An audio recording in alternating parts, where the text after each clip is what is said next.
Hi. I'm Joshua Simon. I'm Kennedy Sung. I'm Sam Joe. And we are the SG Boys. That little gay podcast from Singapore. Subscribe and find us on Instagram at the SG Boys. All right, here we go.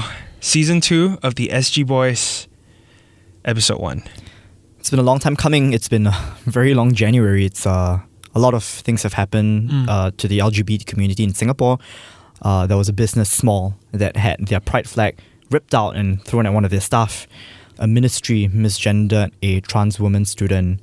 People have been fighting every day in their own courageous ways to live their unabashed truth. Yep. At the same time, the LGBTQ plus community here in Singapore have also banded together to show love to that little salad shop at Lau Pa Sat. Yes. They're selling out of their proteins every day. And more flags are there. People are buying pride flags. People are having conversations openly on social media. They're talking about these issues that for many years they've kept very quiet about. Change is happening. All this against the backdrop of Section 377A potentially getting repealed. It's currently with the Court of Appeal. Everything's still up in the air. It's really, you feel like there's a mood of change in the air. Right. Something is brewing. It's been brewing for the longest time. I mean, these are not new struggles or challenges that the community has faced. Mm-hmm. For better or for worse, like January has brought a lot of these things to the fore again. Yeah. While the world wants us to sort of hide our stories. Yeah. I think it's time to lean in to the stories, go back to the beginning, to the day we came out of the closet. We want to share these stories with you. It's going to be a tough episode because we've had little hints of it mentioned in season 1. We've been putting it off for so long, right? You would think that in that gay podcast from Singapore, we would at least have it in the first season, but we didn't because we wanted it to be thoughtful, sincere, given a lot of things that have happened. I think there's a lot of our emotions riding on it. Yeah, for sure. And I think some of us weren't even ready.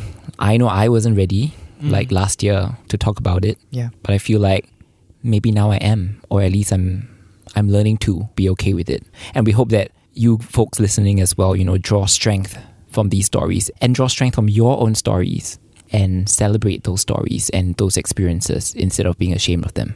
Tell your story. We're going to hear these stories real time with you. Who wants to start? I'll start.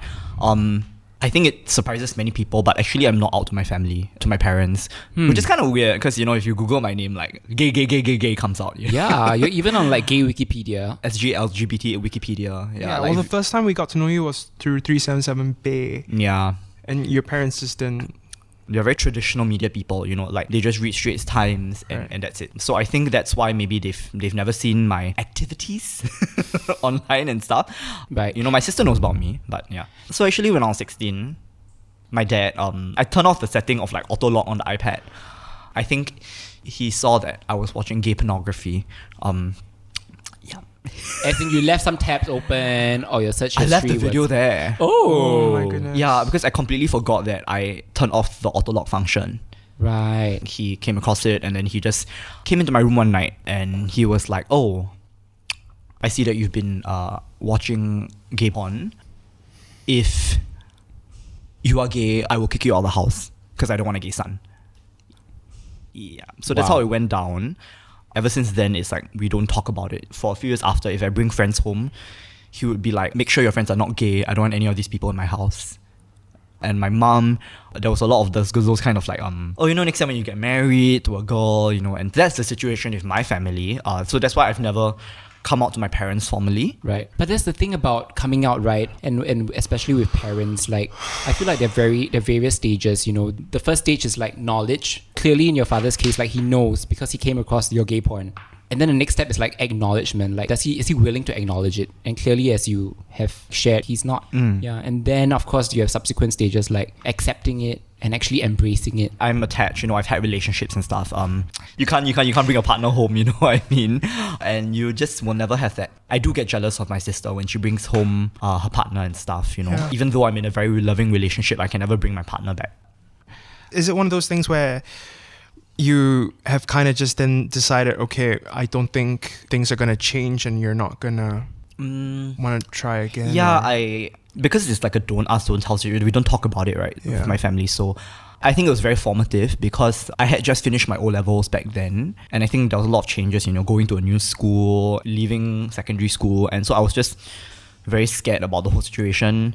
It kind of manifested in me when I finally went to junior college, right? I decided that, you know what, if I'm not going to be out at home, at least I can be out in school. I felt like I had to give myself an option to express myself. I always felt very policed at home, and to this day, I still feel that way. It's like, and that's why I hated Circuit Breaker, because one reason why I'm so sociable and I like to go out is because I feel like I'm constantly policing my behavior, so that I don't out myself at home. Yeah. A lot of people cannot believe this because, me and Sandra are always competing for who's the biggest stereotype. I mean, I don't see it as a competition, but okay. No, but it's like I'm always Yas queen. No. But I'm always that kind of person. So Right. So you are different when you're at home. yeah, I am, and people cannot fathom that because especially if you see me on social media, I'm a stereotype and I like to advertise that, as a joke, Yeah. We are so much more than stereotypes, right? Yeah. But I also feel like, you say it's a joke and everything, but it's also your coping mechanism, I feel. Yeah, it is. No, Like, because it does help me be at peace with finding like a community almost. I do feel connected in that way. I have to work bloody hard if I want to move out soon. I have to make X amount of income. I have to work my ass off, Coming out was not just about the recognition of my identity, but it was also about the recognition of how I can build a life for myself. People always say things like, oh, Kennedy, I can't imagine you in corporate. I cannot imagine you doing this job. I always framed it as a matter of survival. Yeah. I need to have a certain type of job, a certain type of career in this country if people are going to respect me. We've also learned that you love your classical music, and if you could, you would just do that. But you chose to go into the corporate world. You choose to work extremely hard because so much is also at stake. When I did my A-levels, I was doing like H2 and H3 music. I was actually like super High level stuff. She's a musician. Yeah. I really wanted She's to. talented. She writes her own songs. Lizzo is shaking. No. I really wanted to be a musician, but the bills are not going to pay themselves. If I want to move out, if I want to have my own safe space, I need to make certain career moves. And sadly, I'm not sure if people have had to make these decisions because of their sexuality. That's the sad truth, right? In your case, it's putting your dreams on hold. As much as you are so comfortable with your identity, it shouldn't come at that cost. People think about, the family thing, but it's so much more than that because every day at work also, do I come out at the workplace? You're constantly coming out. You don't just come out once. I think that the perception is that once you come out of the closet for the first time, that's it. You'll forever be out and everyone will get the memo. No, like everything you are now then a part of, you have to also then think, do I have to come out here? Is this relevant? Do I have to bring my sexuality up? It's a bit tricky, and also it's about what you're coming out as and educating the people that you're coming out to. When I was growing up, the first time I heard the word gay was we were kids, we were watching A Bug's Life. They didn't use the word in the movie, right? No, they didn't use the word gay. But what happened was there was a ladybug character. She looked so gorgeous and fabulous. And then when he starts speaking, it's a really deep voice. Oh. So my friend's mother told me that one is a gay. A gay. That one is a gay. A gay, yeah. But I realized a lot of the older generation says that. So I thought, if you are a very feminine man, then you're gay. And then it became men who cannot find women. That's why they are sleeping with men. I was also then called gay by the people that were bullying me. Oh, you're bapok, you're pondan, you're aqua. All these sort of terms were said to me before I even knew how I felt about anyone. I was still like just trying to get through school. Yeah, people already assigning you these labels and boxing you in. Yeah. And then I have this PE teacher, shout out to Scott Teng, who was teaching in my school. Tang leh, not tongue. Do you guys know Tang, Tang? I think he lives in China right now with his okay. partner. He is very, very handsome. Okay. I can told hear from him- the name already. I complimented him. I said, sir, you're so handsome. You should get together with this teacher. That's what we did in school. We try to pair our teachers up. Little OTPs, Yeah. yeah. He actually told me, he said, I have a boyfriend. Wow. And I froze. And the first thing I told him, I remember this, I said, why are you gay? You're so handsome. You can get any girl that you want. Why must you be with a guy?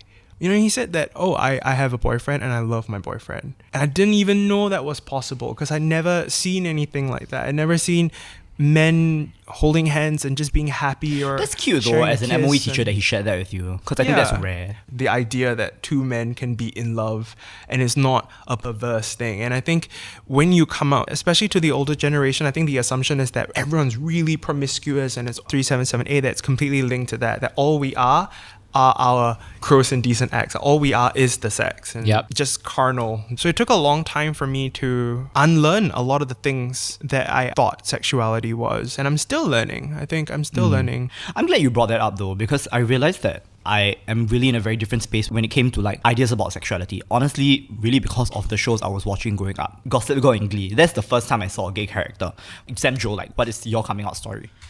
Oh, my coming out story is still ongoing actually. About what Josh said about how coming out is a never-ending, I would say, nightmare actually. Like a matryoshka, a Russian nesting doll. Okay, Katya. Yeah. Katya Zamolodchikova. Explain the Russian doll. Maybe you come out to your family, and next thing you know, you're in a different setting. You're at work, and then you have to make that decision. Is it safe to come out to my colleagues, to my boss? The first step, of course, is like coming out to yourself. I think what a lot of people don't know is that we as queer people, we struggle with coming out to ourselves first. I remember for the longest time, like I was so uncomfortable with the word gay. Obviously, I can't deny these sexual desires. I'm going to call myself bisexual if anyone asks. You know, definitely not bisexual. But the word gay had just taken on so much negative connotation because of like, you know, all that misrepresentation in the media and in popular culture that I opted for a different word. I was looking for, okay, let's call myself queer, you know, and I was avoiding that word gay for the longest time. So the fact that, like, you know, today I'm sitting here and, you know, doing this podcast with you guys and we are saying that we're 3 gay men, like that was actually a huge step for me. And I was also called names before I even knew what I was. And I went overseas to America to study. I had come from a place where I was so closeted and I had so many gay friends and we knew each other was gay. But it was one of those, even among ourselves, don't ask, don't tell. Because we were so afraid of like losing those friendships. We're so afraid of like losing that support network. And it's that fear that comes with it that's so scary. This actually reminds me of that meme that I came across a couple of weeks ago. Gays play truth or dare. Do you remember how we were, when you're teenagers, you always play truth or dare? Spin the bottle. Yeah, spin the bottle. Could be a drinking game or whatever. Gays doing truth or dare. It's always dare. Because for a lot of us, we were so afraid to have that game out us. We were so afraid for someone to ask you, who's your crush in the room? What is your deepest sexual desire? We're afraid of these questions that would cast a spotlight on our sexuality, and then you have nowhere to hide. I remember playing truth or dare, and I would always choose dare, even if it meant like licking someone else's feet. Even if it meant like, you know, running around naked or something, I would do it. It was your way of running away from that possibility of that ever coming out. Yes. It was my way of just avoiding those tough questions that I didn't want to, like, you know, contend with. Yeah. I did my best to play down. So every time they pointed out, oh, like, you know, your wrists are limp, I train myself when I gesture, when I gesticulate. I train myself to have my wrists like straight. Yeah. I was conscious of these things. I tried to like speak at a lower register, for instance. I tried to downplay my love for, I don't know, Britney Spears or Spice Girls. I did all these things. There's this really amazing book which I had to read like during freshman year, and I brought it today. It's called Covering by Kenji Yoshino, covering the hidden assault on our civil rights. And so Kenji Yoshino is like a legal scholar. He brings up this concept of covering, which is essentially someone downplaying like a disfavored aspect of their identity in order to like get by in society. Pandering to what's normal to be respected. You inhibit your brilliance. Yeah, you hold back yourself. You hold back your fabulousness in order to like fit in order not to stick out like a sore thumb. I know that I did that a lot in the army, for instance. I still do that sometimes when I go back for reservist. It continues to eat away at me every single time. And for all those of you listening as well, it's just a non-stop journey and it can get very, very tiring. I take comfort in knowing that we are not alone in this. On my resume, I actually put my past volunteering activities with an LGBT organization because I want to be transparent about it. I don't want to get a situation where I have to keep coming out at the workplace, you know. This is who I am. If you want to let me through your door, you already know. I want us to celebrate treating our stories with respect. Viewing them as the word that I always say, which is precious. It absolutely is. We should be celebrating our stories, the way you love, however flamboyant and fun and crazy. I think those attributes are gifts. I'm still figuring it out, and I talked about like, you know, being scared coming into this podcast, and a huge part of it, and the two of you know this, it was because of this podcast that I came out to my parents. It was just very tricky for me to navigate because I knew deep down I wanted to do this podcast. But at the same time, I knew that I couldn't, in my heart of hearts, like bring 100% of myself to the table if I didn't first have that conversation with my parents, which I realized I had been avoiding the entire time. Approached them one night. I have a personal project to, you know, share with the two of you. going to be starting this podcast with two of my friends, and I'm very excited about it. It's going to be LGBTQ focused. And because, as you know, I'm gay, as you can imagine, there was some level of worry and concern, and of course objection. I know that it's not because they disapprove of my sexual orientation. It's because they were worried that me doing this podcast / me essentially existing as a gay man in our society today, I knew that they had concerns that it would harm me. It would close many opportunities for me. It might get me into trouble. And that was the one thing that both my mom and my dad said, just don't get into trouble. But you know what? After I spoke to them, a weight just lifted off my chest. And as I was talking to them and saying trying to explain to them why this podcast is so important to me, and not just me, it's important to our community. Our voices need to be heard. We need to normalize these conversations. I was avoiding this conversation for all of my life, but I realized that I was ready. I had always been ready. It's just that I needed an excuse. And for some people, the excuse was oops, my dad caught me watching porn like Kennedy, Yeah. Or for some people, you want to bring home your partner. And for me, it was the SG Boys podcast. So there you go. Whew. Yeah, that was rough. I don't know how they stand with this podcast. I said, I don't need your approval for this. I just need your blessing. I need you to know that I'm doing this. In their own way, them being Asian parents and everything, they have given me their blessing. They're not stopping me from doing this. But, you don't want to go into something knowing that it would deeply hurt your parents. Yeah. They're still family. Yeah. Yeah. Whenever I put content out, it is at the back of my mind. And I know it sounds very depressing to say this, but sometimes I just wish that they would just see it, and if they're going to kick me out, just kick me out. Because, you ask for your parents' blessing and stuff, but for me, it's F it. I don't know. Yeah, that's why I said what happened when I was 16 is just very formative, because I think it really informed my idea of coming out. Yeah. What about you, Josh? I mean, I kind of have an inkling that you and had a yours very is- traumatic coming out. Yours, with I your think, it's a lot family. more complex because your family, religion, and Yeah. Okay, so a couple of years ago, I just had a really bad day where everything that could go wrong went wrong. I was dating someone that I was in love with. Unfortunately, we broke up. On the same day, that morning when I woke up, my dad was sitting on my bed, which was very strange because my dad and I don't really talk very much. He asked me out for brunch. We sat down, and my dad told me what had happened and what sort of hit our family. At that point, he was a reverend in a church. There was someone who wrote a letter, forwarded it to all the elders of the church, that I am gay. Simon has a son who is leading a lifestyle that is not edifying to the church and to God, and he basically wanted to get my dad fired. So he outed me to my dad and all his colleagues to get him fired. So that was my coming out story. Someone told my dad, you should kick your son out of the house. It will make things so much easier. He's already so different. My two sisters went on to uni. They have simple jobs. They're in relationships. They go to church regularly. I've always been the weird one who likes all the secular material, things that are not allowed in the house, right? I had to fight for my right to listen to the Spice Girls when I was young, It was just another one of those things. So then my dad got emotional, and he said that he's still my son. So I'm not going to kick him out of the house. I still got to come home to my family. He says that he doesn't understand, but it is your life, and all I care about is that you love God. Chances are I have to leave the church. So that was a really, really tough day. And I also told my parents, I didn't think the coming out would be like this. I was dating someone at that point where I wanted the coming out thing to be, this is my boyfriend, this is the love of my life. I want you to see that it is possible. Oh my God, I'm gonna get emotional. Okay.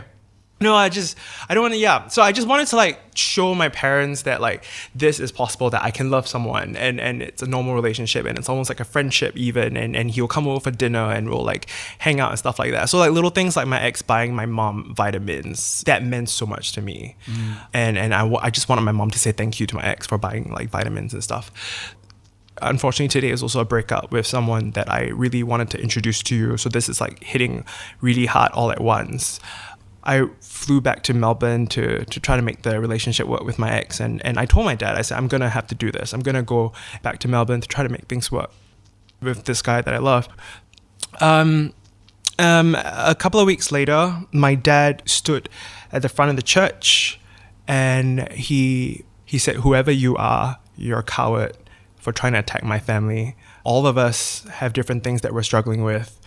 For you to attack our family first like that is not good. Everyone has different stories. You know, some people, their son is in jail, they struggle with addiction and those parts of their lives where they try to hide. And with the TED Talk thing, I was given a chance to do a TED Talk and I was going to share this story. Unfortunately, that portion of the script, they wanted me to remove, not TED itself, but the school institution that was holding the talk. And I could not. There's no way I can talk about how I've grown through this whole experience, my relationship with my family now, because it was a TED Talk about embracing your true self. And I said that this day where everything went wrong ended up being that day where I learned to accept myself for who I am. And it took a long time. There's no way I cannot talk about the bad day. There's no way we can embrace our stories and celebrate our pride without having to also sort of address the tough moments that we have, each of us have experienced, you know, that usually we would view with shame. So unfortunately that happened and it became a very public thing. So then I was on like Vice, on the Straits Times, where now my sexuality is known to everyone. In a sense, I also understand where Kennedy is coming from, where, you know, sometimes if it's out there and someone sees it, good, I don't even have to come out, it's already there. Yep. Because that was what happened for me. Whether it was the letter or the TED Talk, now everyone, my boss knows I'm gay. It's out there, it's Wikipedia, it's on Google. So I don't have to come out anymore, it's kind of there. Kind of sucks, it would have been nice to come out with a loving relationship and being happy, but I came out, I was forced to come out and I was fighting really hard as I was doing so. You know, we talked about how you come out over and over and over again. The part that I'm at in my relationship with my family now is helping them understand what gay is.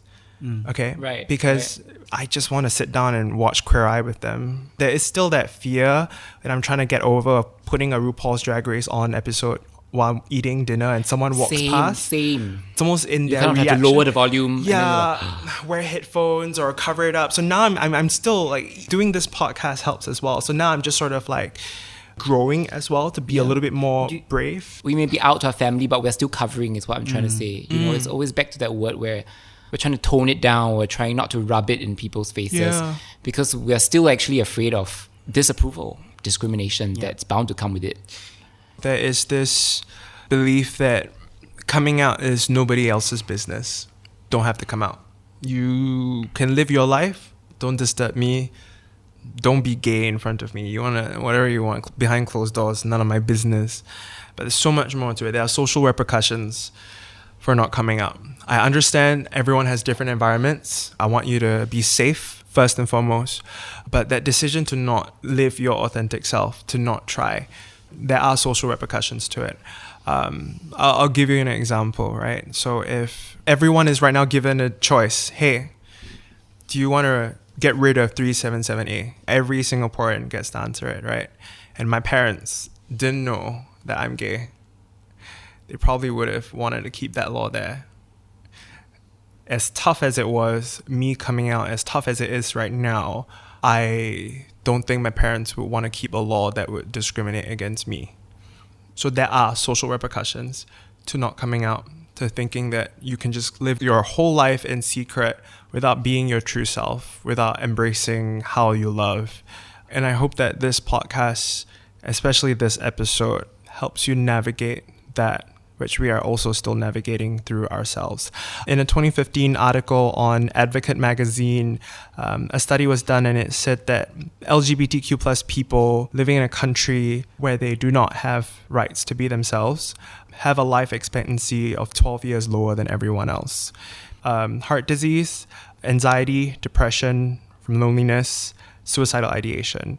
And I care very deeply about our community. I care very much about our lives. Coming out is you doing that. Coming out is you saying, I have no shame over how I love. My love is not gross. It is not indecent. It's beautiful and it's precious.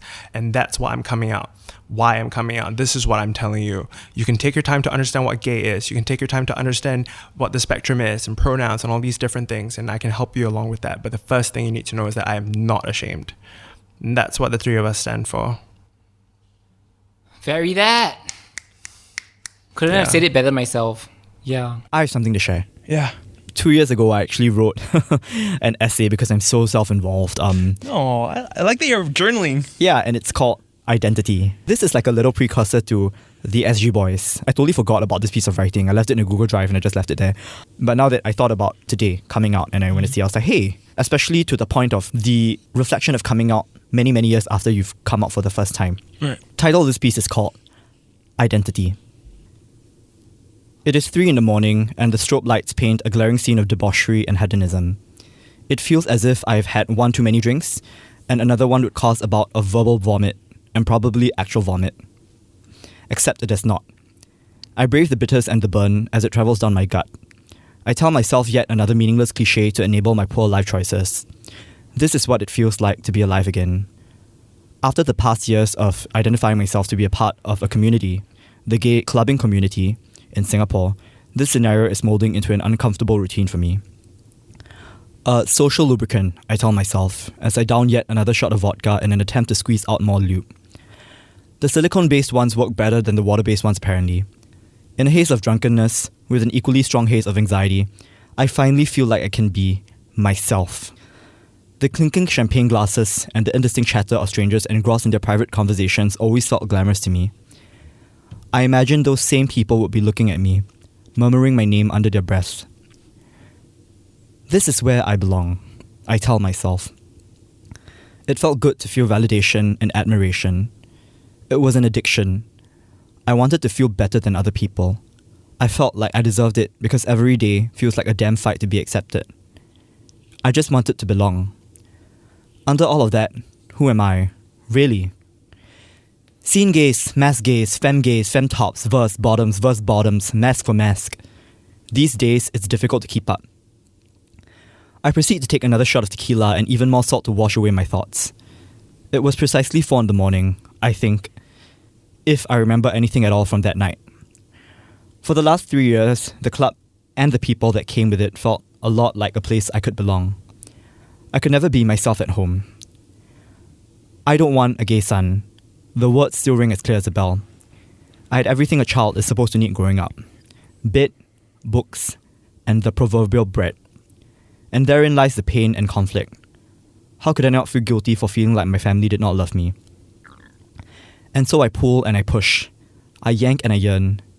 I think I got chokeslammed too. Probably. Not the first time anyway. All while that extra shot of, it doesn't matter what it is anymore, travels down my throat. It is 8 a.m. and I rise with a pounding headache. I sprawl on the cold, hard floor of my bedroom in a hazy confusion, searching for my handphone to get answers. Is this how I want to belong?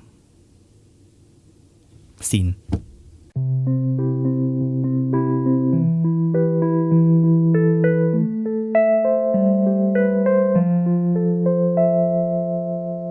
The beliefs, views, and opinions expressed on this podcast are attributable to its hosts only and are not intended to malign any religion, ethnic group, organization, company, or individual.